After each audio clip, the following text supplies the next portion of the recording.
Hello दोस्तों, स्वागत है आपका एजुकेशनल मॉन्क यूट्यूब चैनल में। आज हम पढ़ने वाले हैं इलेक्ट्रिक फील्ड इंटेंसिटी। जैसा कि हमने लास्ट लेक्चर में इलेक्ट्रिक फील्ड के बारे में पढ़ा था, तो हमने इलेक्ट्रिक फील्ड के बारे में कुछ चीज़ें पढ़ी थी, जैसे ई इक्वल्स टू क्या होता है, एफ अपॉन क्यू। ठीक है, और उसकी हमने क्या देखी थी, उसकी हमने यूनिट और डायमेंशन देखी थी। अब आज उसी का एप्लीकेशन है, तो हम देखने वाले हैं electric field intensity different different charges के लिए। तो सबसे पहले देख रहे हैं केस किसका, due to a point charge.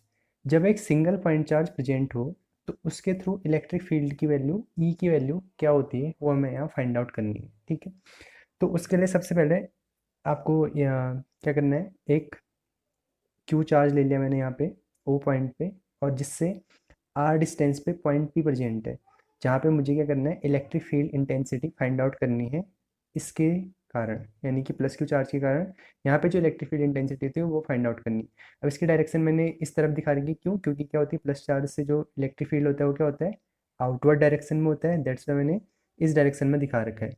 आप इसी को इस डायरेक्शन में बना सकते थे, वो डिपेंड ऑन सिचुएशन आप बना सकते हैं। ठीक है, तो इसमें सबसे पहले क्या लिखना है, let us consider plus q charge is present at point O at r distance from point O, p point is present where we have to find out the electric field। यानी कि प्लस क्यू चार्ज को हमने point ओ पे place कर दिया, जिससे are distance पे हमें पी पे पॉइंट पी पे क्या करनी है, electric field intensity find out करनी है। तो इस तरीके से क्या करना है, थोड़ा सा लिखना है। मतलब बेसिकली हमने जो भी लिखने वाली चीज़ें होती हैं वो सिंपल होती हैं, जो आपको डायग्राम बना रखा है उसके रिस्पेक्ट में ही लिखना होता है, उसी को एक्सप्लेनेशन देना होता है। ठीक है, तो हमने वो लिख लिया, तो मैंने यहाँ पे पहले से ही लिख के नोट कर लिया। ठीक है, तो अब आगे देखते हैं हमें किस तरीके से प्रोसेस आगे बढ़ानी है। ठीक है, तो अब क्या करते हैं, अब यहाँ पे सबसे पहले हम यहाँ फोर्स की बात करेंगे, जो हमने पिछला पढ़ा है ना उसी से आगे लिंक करते हुए चलेंगे। तो अभी तक हमने फोर्स के बारे में और इलेक्ट्रिक फील्ड के बारे में पढ़ा है, तो उसी रिलेशन से लिंक करते हुए हम इलेक्ट्रिक फील्ड का फॉर्मूला डिराइव करेंगे, किसके लिए, पॉइंट चार्ज के लिए। तो इसके लिए एक कंडीशन एज्यूम कर लेते हैं, तो हमें क्या चाहिए, यहाँ फोर्स की बात करनी पड़ेगी। अब फोर्स की बात करनी पड़ेगी तो क्या होता है, जैसा कि आप लोग जानते हैं कि फोर्स के लिए क्या होते हैं, दो चार्ज रिस्पॉन्सिबल होते हैं। तो यहाँ तो सिर्फ एक ही चार्ज प्रेजेंट है ना अभी तक, तो अब हमें क्या करना पड़ेगा, एक चार्ज और एज्यूम करना पड़ेगा, कहाँ पे, यहाँ पे पी पॉइंट पे। तो मैं क्या करता हूँ, एक पी पॉइंट पे एक चार्ज ले लेता हूँ, इस तरीके से क्यू जीरो चार्ज, यानी कि पी पॉइंट पे क्यू जीरो चार्ज प्रेजेंट है। अब इन दोनों के बीच में क्या होगा, एक फोर्स अप्लाई होगा, क्यू प्लस क्यू और क्यू जीरो के बीच में। अब हमें सबसे पहले उस फोर्स के बारे में बात करेंगे, और हम क्या निकालेंगे, यहाँ पे फोर्स की निकालेंगे सबसे पहले, फिर उससे हम इलेक्ट्रिक फील्ड। तो देखते हैं, let q zero charge is present at point O. अगर पॉइंट ओ पे क्यू जीरो चार्ज प्रेजेंट है तो फोर्स क्या हो जाएगा, फोर्स एफ इक्वल्स टू क्या होता है, 1/4 pi epsilon naught q, q zero upon are square. ठीक है, इनके बीच की डिस्टेंस क्या है, आर है। तो ये क्या मिल गई हमें, एफ की वैल्यू मिल गई, जिसको मैंने वो क्या बोल दिया, इक्वेशन वन बोल दिया। अब ये तो फोर्स की वैल्यू है, अब फोर्स कहाँ से कहाँ अप्लाई हो रहा है, हम इसके थ्रू इस पे फोर्स की बात कर रहे हैं, तो ये क्या हो रहा है, इस डायरेक्शन में अप्लाई हो रहा है। ठीक है, तो इस तरीके से, यानी कि ये क्या कर रहा है, इस पे फोर्स लगा रहा है। इलेक्ट्रिक फील्ड भी क्या होता है, इसके अराउंड एक रीजन होता है ना, जहाँ कोई दूसरा चार्ज आके क्या करता है, फोर्स फील करता है, इसलिए हमने फोर्स की वैल्यू निकाल ली है। ठीक है, समझ आए, जो इलेक्ट्रिक फील्ड की डेफिनेशन थी उसी से लिंक करते हुए। ठीक है, इस तरीके से। अच्छा, इसकी फोर्स की डायरेक्शन कहाँ से कहाँ होगी, ये क्या है, पी पॉइंट है, और हमारे पास दूसरा पॉइंट कौन सा है, ये पी पॉइंट है, और हमने क्यू से प्लस क्यू के थ्रू इस पे फोर्स की बात करनी है। तो ये क्या करेंगे, प्लस क्यू और ये क्यू जीरो चार्ज है, तो ये क्या करेंगे, एक दूसरे की तरफ फोर्स लगाएंगे। तो अगर मैं फोर्स की बात करूँ तो ये कहाँ से कहाँ होगी, इस डायरेक्शन में क्यू जीरो के थ्रू फोर्स लगेगा, इस डायरेक्शन में लगेगा। ठीक है, एक दूसरे को रिपेल कर रहे हैं ना, ये क्या करेगा, ये इसको रिपेल करेगा, ये इसको रिपेल करेगा, क्योंकि ये प्लस प्लस ही है ना दोनों एक तरीके से। ठीक है, तो फोर्स की डायरेक्शन अगर मैं इसके रिस्पेक्ट में लूँ तो क्या होगी, ये इसको रिपेल कर रहा है तो क्या करेगा, इस डायरेक्शन में जा रहा होगा ये, और ये इस डायरेक्शन में जा रहा होगा। ठीक है, तो ऐसा बोल सकते हैं, ओ से पी की तरफ। ठीक है, ओ से पी की तरफ, फ्रॉम ओ टू पी। ठीक है, इस तरीके से। ठीक, यहाँ बेसिकली इलेक्ट्रिक फील्ड की डायरेक्शन ज़्यादा मैटर करती है, सिंपली फोर्स की बताती है। अब क्या करना है, अब जैसा कि हमने पढ़ा था, फॉर्मूला क्या था, सिंस इक्वस टू क्या था, फोर्स किस पे, जो हमने चार्ज वहाँ रखा है। ठीक है, तो हम यहाँ देखते हैं चार्ज कौन सा है। तो सबसे पहले इस पे क्या है, इसी पे तो फोर्स लग रहा। ठीक है, किस पे, इस चार्ज पे फोर्स लग रहा, तो ई की वैल्यू क्या होती है, एफ अपॉन क्यू जीरो। अब यहाँ से उठा के एफ की वैल्यू रख देंगे तो क्या मिल जाएगा, 1/4πε0 Q into Q zero upon are square, और अपॉन में क्या है, क्यू जीरो। ठीक है, तो क्या होगा, क्यू जीरो से क्यू जीरो कैंसिल, तो बचा क्या हमारा रिजल्टेंट, तो रिजल्टेंट ई की वैल्यू क्या आ गई, ई इक्वस टू आ गई 1/4πε0 क्यू अपॉन आर स्क्वायर। ये तो हमें फाइंड आउट करना था कि पॉइंट चार्ज के थ्रू इलेक्ट्रिक फील्ड की वैल्यू क्या होती है। ठीक है, तो क्या हमें पता चल गया ना, इस प्लस क्यू चार्ज के थ्रू यहाँ पे जो इलेक्ट्रिक फील्ड की इंटेंसिटी आएगी वो क्या आएगी, 1/4πε0 क्यू अपॉन आर स्क्वायर। और इसकी अगर डायरेक्शन की बात करें तो डायरेक्शन कहाँ से कहाँ की ओर होगी, तो आप देख सकते हैं क्या है, आउटवर्ड डायरेक्शन है। ठीक है, तो क्या हो रही है, कहाँ से कहाँ की ओर जा रही है, ओ से पी की तरफ। ठीक है, बाहर की तरफ जा रही है ना, ओ टू पी। ये क्या हो गई, इलेक्ट्रिक फील्ड की डायरेक्शन इस तरीके से। और अगर यहाँ पे मैं प्लस क्यू चार्ज न लेके माइनस क्यू चार्ज लेता तो क्या होता, अंदर की तरफ पी टू ओ हो जाती, बस डायरेक्शन का ही डिफरेंस होता। ठीक है, क्योंकि हमें चार्ज में क्या होता है, डायरेक्शन के बारे में ही हम क्या करते हैं, इलेक्ट्रिक फील्ड में हम डायरेक्शन के रिस्पेक्ट में क्या करते हैं, काउंटिंग करते हैं, क्योंकि इलेक्ट्रिक फील्ड क्या है, वेक्टर क्वांटिटी है ना, तो इसलिए यहाँ डायरेक्शन, या इस कंडीशन में क्या होगी, प्लस क्यू चार्ज था तो ओ से पी की ओर, और अगर माइनस क्यू होता तो पी से ओ की ओर, क्योंकि निगेटिव चार्ज में क्या होता है, अंदर की तरफ आता है ना, और पॉजिटिव चार्ज में बाहर की तरफ, जैसे कि हमने इलेक्ट्रिक फील्ड लाइंस का जो क्या पढ़े थे, रूल्स पढ़े थे, या उनकी जो प्रॉपर्टीज पढ़ी थी। तो ये तो क्या हो गया, due to a point charge. अब ऐसे देखते हैं, अब पॉइंट चार्ज, अब तो ये एक पॉइंट चार्ज के लिए था, अगर इसी की जगह बहुत सारे चार्ज हो जाएं तो उस कंडीशन में क्या होगा इलेक्ट्रिक फील्ड, तो उसको देखते हैं। अब देखते हैं due to a system of point charge, क्या करना है, एक ऐसा सिस्टम लेना है जिसमें क्या है, बहुत सारे पॉइंट चार्ज हैं, तो वहाँ हमें इलेक्ट्रिक फील्ड की इंटेंसिटी किस तरीके से निकालेंगे। तो मैंने क्या कर लिया, मैंने एक सिस्टम एज्यूम कर लिया। ठीक है, इस सिस्टम में क्या है, Q1 Q2 Q3 Q4 Qn, इस तरीके से क्या है, बहुत बहुत सारे पॉइंट चार्जेस हैं। अब इनके थ्रू जो इलेक्ट्रिक फील्ड आते हैं उसकी वैल्यू हम फाइंड आउट करेंगे। तो देखते हैं, तो सबसे पहले स्टेटमेंट लिखनी है, let us consider a system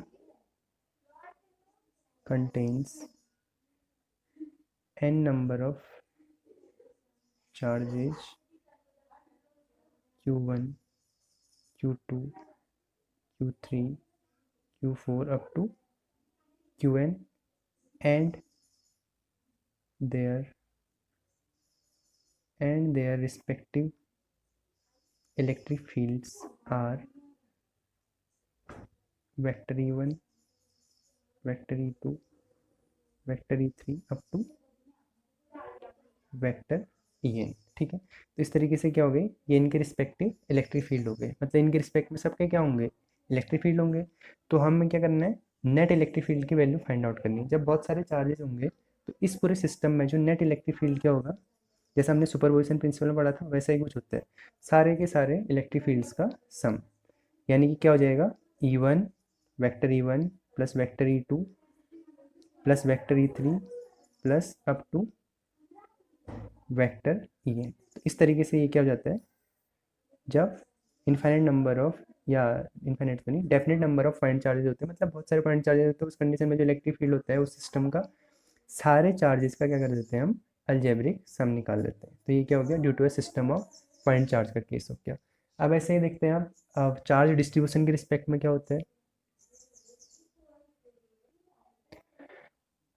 अब देखते हैं due to a continuous charge distribution के थ्रू इलेक्ट्रिक फील्ड।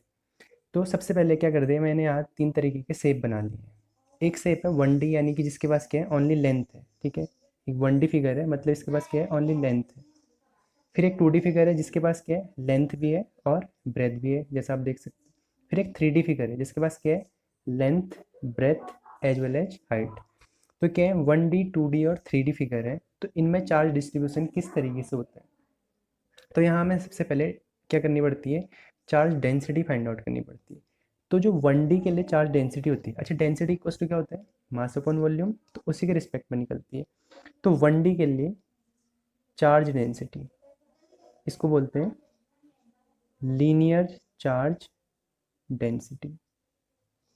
तो 1D में क्या आती है, लीनियर चार्ज डेंसिटी क्या है, इसके पास सिर्फ लेंथ ही लेंथ तो है, इसलिए लीनियर चार्ज डेंसिटी। इसके पास कौन सी डेंसिटी होती है, सरफेस चार्ज डेंसिटी, यानी कि जिस बॉडी के पास ओनली सरफेस है, मतलब उसके पास क्या है, जैसे हम रेक्टेंगल बोल रहे हैं, स्क्वायर बोल रहे हैं, सर्कल बोल रहे हैं, ये क्या है, हमारे क्या हैं जिनके पास ओनली सरफेस है। और 1D में बोले तो स्ट्रेट लाइन बोल सकते हैं, सिंपल सा। और 3D में बोले तो क्यूब हो गया, क्यूबॉइड हो गया, स्फेयर हो गया, ये क्या है, 3D फिगर है। इनके पास क्या होता है, वॉल्यूम होता है। तो वॉल्यूम चार्ज डेंसिटी।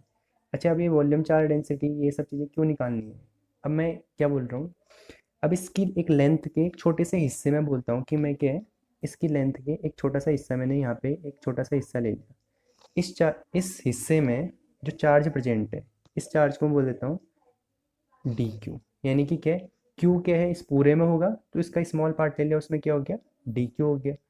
ऐसे ही इसके एक छोटे हिस्से में, ठीक है, यहाँ इस पे जो चार्ज बोल देता हूँ, इस छोटे हिस्से में, इस पे भी मैं बोल देता हूँ डी क्यू। और इसके वॉल्यूम में क्या, वॉल्यूम के बीच में मैं एक छोटा सा हिस्सा ले लेता हूँ, यहाँ पे भी क्या होगा, एक छोटा सा क्यू बन रहा होगा। इसके लिए भी यहाँ पे जो चार्ज प्रेजेंट है उसको बोल देता हूँ डी क्यू। ठीक है, मतलब यहाँ क्या है, यहाँ लेंथ के रिस्पेक्ट में डी क्यू, यहाँ एरिया के रिस्पेक्ट में, यहाँ वॉल्यूम के रिस्पेक्ट में। तो चार्ज डेंसिटी क्या होती है, जब इसके स्मॉल एरिया पे हम डी क्यू चार्ज डाल रहे हैं और ऐसे ही इसकी स्मॉल लेंथ पे डी क्यू चार्ज डाल रहे हैं और ऐसे ही लेंथ बढ़ाते रहें और चार्ज डालते जाए, आगे बढ़ाते जाए, तो क्या होगा, इसके पूरे लाइन में क्या होगा, चार्ज इक्वली डिस्ट्रीब्यूट हो जाएगा। लेट अस सपोज मैंने थोड़ा सा चार्ज डाला यहाँ पे प्लस चार्ज, ठीक है, डी क्यू पे। तो इस चार्ज को मैं डी क्यू को बढ़ाते जाऊँ तो क्या होगा, इस पूरे में डिस्ट्रीब्यूट हो जाएगा ना। तो इस तरीके से, इसलिए मैंने क्या किया, छोटा सा एरिया ले लिया।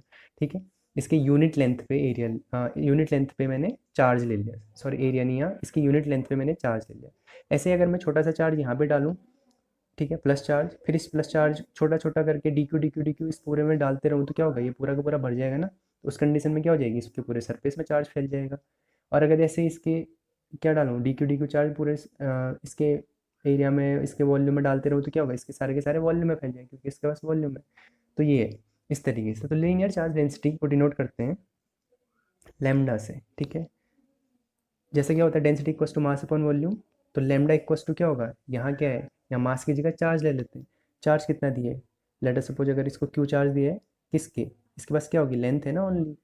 तो क्या लिख सकते हैं, क्यू अपॉन एल। इसकी स्मॉल एरिया के पास डी क्यू है, तो इस पूरे के पास क्या होगा, क्यू होगा। ठीक है, क्यू अपॉन एल, इस तरीके से। ऐसे ही सरफेस चार्ज डेंसिटी को डिनोट करते हैं सिग्मा से। तो सिग्मा इक्वस टू होता है, जैसे डेंसिटी होता है मास अपॉन वॉल्यूम, वैसे क्या होगा, यहाँ वॉल्यूम की जगह वॉल्यूम क्या होता है, L into B into H. अब इसके पास बी और एच तो है नहीं, तो सीधे सीधे हमने एल लिखा, तो क्या हो गया, क्यू अपॉन एल। ऐसे सिग्मा इक्वस टू क्या हो जाएगा, क्यू अपॉन ए, यानी कि एरिया, लेंथ इंटू ब्रेथ, दो चीज़ आ गई ना इसके पास। इसके पास क्या हो जाएगा, वॉल्यूम चार्ज डेंसिटी, यानी कि इसको डिनोट करते हैं रो से। रो इक्वस टू क्या हो जाएगा, क्यू अपॉन वी। ठीक है, तो मैंने यहाँ आपको linear charge density, surface charge density और वॉल्यूम चार्ज डेंसिटी, इसका कॉन्सेप्ट भी बता दिया। इस तरीके से हम क्या करते हैं, इन डेंसिटीज को यूज करते हैं। अब इन पे हम इलेक्ट्रिक फील्ड की बात करेंगे। अब इन पे इलेक्ट्रिक फील्ड की बात करेंगे तो इनके स्मॉल एरिया पे बात करेंगे, फिर उसको इंटीग्रेट कर देंगे तो पूरे के पूरे पार्ट में निकल जाएगा। तो अब इस लाइन के यूनिट एरिया में जो इलेक्ट्रिक फील्ड है, यूनिट एरिया में इलेक्ट्रिक फील्ड में बोल देता हूँ डी ई एल। ठीक है, क्योंकि क्या है, हमारे पास कौन सा फिगर है, लेंथ वाला फिगर है। तो कितना होगा, 1/4πε0 डी क्यू अपॉन क्या होगा, इसके पास क्या है, जो भी लेंथ होगी उसके रिस्पेक्ट में कहीं इससे आर डिस्टेंस पे निकाल रहे होंगे ना। ठीक है, सब क्या देखते हैं, आर डिस्टेंस पे देखते हैं, इससे आर डिस्टेंस पे यहाँ पे बोल देता हूँ। ऐसे ही इससे भी आर डिस्टेंस पे यहाँ पे कोई पॉइंट है, पॉइंट पी यहाँ पे। ऐसे ही इससे भी आर डिस्टेंस पे मैं इसका पॉइंट यहाँ बना देता हूँ। ठीक है, यहाँ पॉइंट पी पे आर डिस्टेंस पे हमें इलेक्ट्रिक फील्ड निकालना है, तीनों से आर डिस्टेंस पे, जैसा कि अभी हमने केस देखा था उसी के रिस्पेक्ट। तो क्या हो जाएगा, आर स्क्वायर। ठीक है, ये क्या हो गया, ये तो इसके क्या है, इस छोटे से एरिया के रिस्पेक्ट में हो गया, मतलब इस छोटे से पार्ट के थ्रू आर डिस्टेंस पे। अगर ये छोटा पार्ट यहाँ पे होता तो इससे आर डिस्टेंस पे ही हो जाता। तो अगर इसके पूरे के लिए निकालना होगा तो क्या करेंगे, इसको इंटीग्रेट कर देंगे। तो पूरे के लिए क्या हो जाएगा, अगर मैं ई एल बोलूँ तो क्या हो जाएगा, इंटीग्रेशन डी ई एल, और उसकी वैल्यू क्या हो जाएगी, 1/4πε0 integration D Q upon are square. इसके छोटे पार्ट में डी क्यू है, तो इस पूरे में क्या हो जाएगा, क्यू चार्ज हो जाएगा। ठीक है, तो क्या आ जाएगा इसके लिए value, q upon are square. अच्छा, फिर इसमें एक चीज़ और है, तो क्या वॉल्यूम, इसमें क्या करना है, क्यू। ठीक है, अब क्यू की जगह क्या रखना है, हमें लीनियर चार्ज डेंसिटी का हमने यूज करना है ना, क्योंकि इसके पास क्या लेंथ ही लेंथ है। इसके पास क्या अगर इस पे देखें तो लेंथ ही लेंथ है, अगर वॉल्यूम होता तो वॉल्यूम रखते हैं। ठीक है, तो यहाँ से लीनियर चार्ज डेंसिटी के फॉर्म में क्या आ जाएगी, ई की वैल्यू क्या हो गया, क्यू इक्वल टू क्या हो जाएगा यहाँ से लैम्डा इंटू एल, तो क्या आ जाएगी 1/4πε0 lambda L upon are square. ठीक है, तो ई एल की वैल्यू यानी कि लीनियर वाले पार्ट के लिए जो इलेक्ट्रिक फील्ड की वैल्यू क्या आ गई, ये आ गई। अब देखते हैं सरफेस वाले पार्ट में, इसमें भी क्या हो जाएगा सेम, डी ई एस बोल देता हूँ 1/4πε0 D Q upon are square, इसके लिए पॉइंट पी पे यहाँ पे हो जाएगा। तो ई एस की वैल्यू निकालेंगे तो क्या करेंगे, इसको इंटीग्रेट कर देंगे, डी एस हो जाएगा, इसकी वैल्यू कितनी आ जाएगी 1/4πε0 integration D Q upon are square, इसके छोटे एरिया में डी क्यू है तो पूरे में क्या हो जाएगा क्यू हो जाएगा, तो क्या आ जाएगा 1/4πε0 क्यू अपॉन आर स्क्वायर।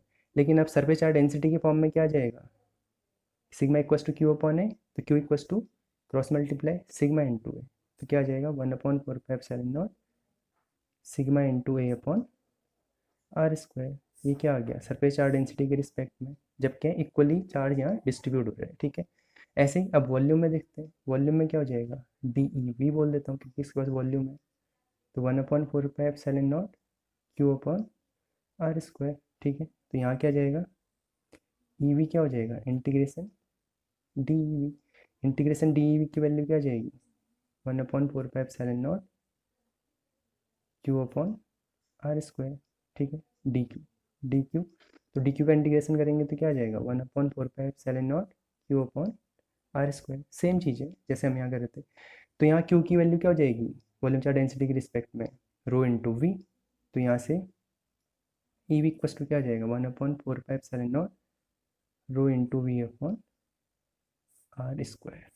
ठीक है, इस तरीके से ये क्या आ गए linear charge density, surface charge density और वॉल्यूम चार्ज डेंसिटी।